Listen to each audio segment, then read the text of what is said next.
I named myself Axel, set the divine settings, handed it down by the masochists themselves. I immediately ran to Bulbasaur, who I named Burba. Timid in nature she was. Which is so plus speed and minus attack. Remarkable little gal, she had 11 across the board, minus attack. This would not bode well against our rival Pockets, who wanted revenge for his nickname as I was trying to leave. So after mashing A through Oak's tutorial, we could finally get to the action. Now seems to be a great time to go over the rules of the run.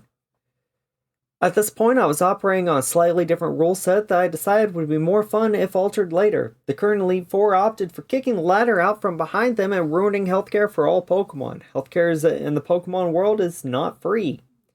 If a Pokemon gets mauled to death by a Bellsprout, that is just your new reality, kid. One Pokemon per route, if it faints it dies, and no benefiting from a healing of Pokemon centers or boxes. After a lucky crit on Charmander leveling up to 6, we are fully healed and get our power points returned to us. It doesn't seem like a lot, but those 5 tackles and 16 HP would come in handy. Oak tells us about his Pokemon Snap subscription and to go get it from the next town over. Heading into Route 1 for the first time in a while had old feelings flooding back. Leave me alone!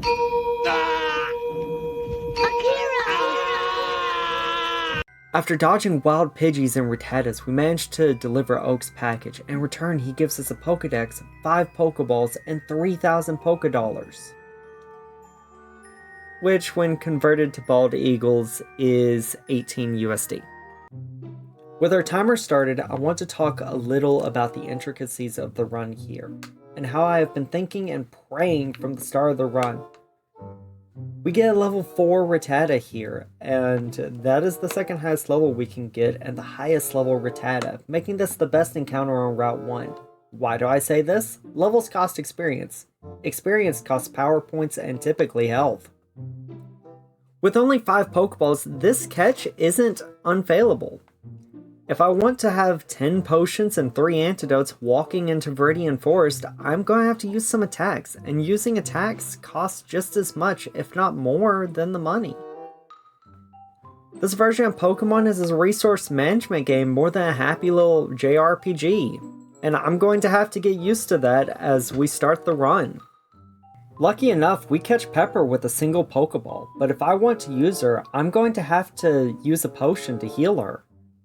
Or I can use her as a trade-out shield or something like that. Before we capture all of our Mons, we head into the shop, and I make a huge mistake. 10 Pokeballs is far too many, and I am really underestimating the bad luck that can happen this early in the run.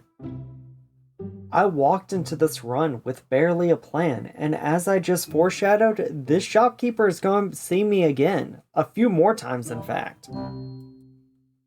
Route 22 has some incredible encounters. Once again, I get one of the best, but most dangerous encounters, a level 5 Spearow. This is really becoming a taco fest. Peck being super effective really puts a spotlight on one of Bulba's major weaknesses. She joins the team after dealing 10 damage to Burba. Spearow is an incredibly powerful Pokemon as a trade Pokemon.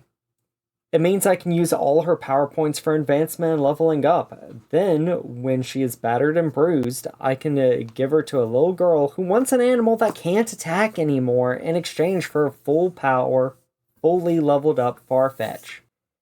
After adding salt to the spice rack, we grab our first floor ice cream and head on to Route 2.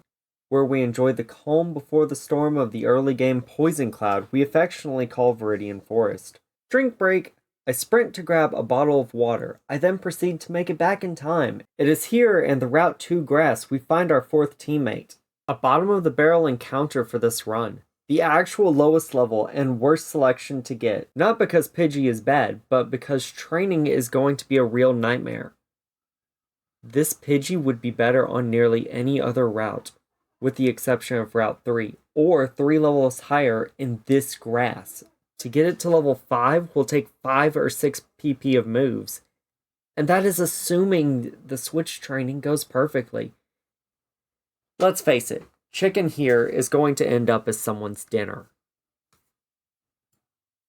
Where Lady Luck burns us, she also applies the salve. Behold, the best encounter in Viridian Forest. Caterpie answers questions we didn't even know we needed the answer to. At its second highest level, making this the second best encounter we can get in Viridian Forest. I forget to nickname her. It will be done when it can be done. I also don't understand all the treasures I'm leaving behind yet. Lessons to be learned. I even leave that potion in the bottom right corner. Just take it! You're using one right now, please! Healed up and ready to go, we face off against the first trainer. It goes really well. Weedle is of no consequence against Burba. We also earned our budget Nurse Joy. Using Leech Seed to heal is basically saying time heals all wounds. It does, but painfully slow.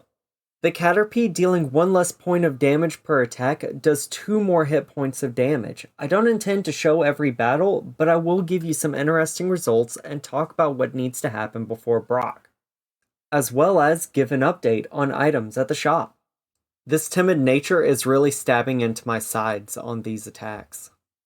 What was a fade to black for you was over 10 minutes for me. What happened during that time? Trained Spearow some, learned the all-important move before Brock, and collected the potion below my feet. Forgive Pax Axel, he hadn't learned the importance of Vine Whip yet in this run. Excuse him for what he does, for he does not know. Notice something awful about this screen? Well, first off, every single tackle has been used. We're down to 3 Leech Seeds. In Viridian Forest, we use 7 and 4 Vine Whips. Oh my god. Forgive him, for he does not know what he has done. If you have ever played the Gen 3 remakes, you know exactly what happens here. Stepping into the Brock fight, I do so with 3 Vine Whips. This proceeds to not be a problem in the slightest. I can also use Flash outside of battle. This will not help me at all. I then spend 8 minutes trying to train Spearow. I get bored and go get the running shoes. I was delaying this part because I had used all my resources improperly in the forest. Anyone could see that, even a complete noob to this kind of run. Thank you for joining me in the beginning of the end of the first attempt. I proceed to flounder for 30 minutes. I used my last potion on Spearow and face off against a boy and his rat. We trade blows back and forth. I try to figure out what to do, looking at my options time and time again. He tail whips me a few times, certain of his action, then a crit tackle ends the run. You can see the hope leave my screen right about here.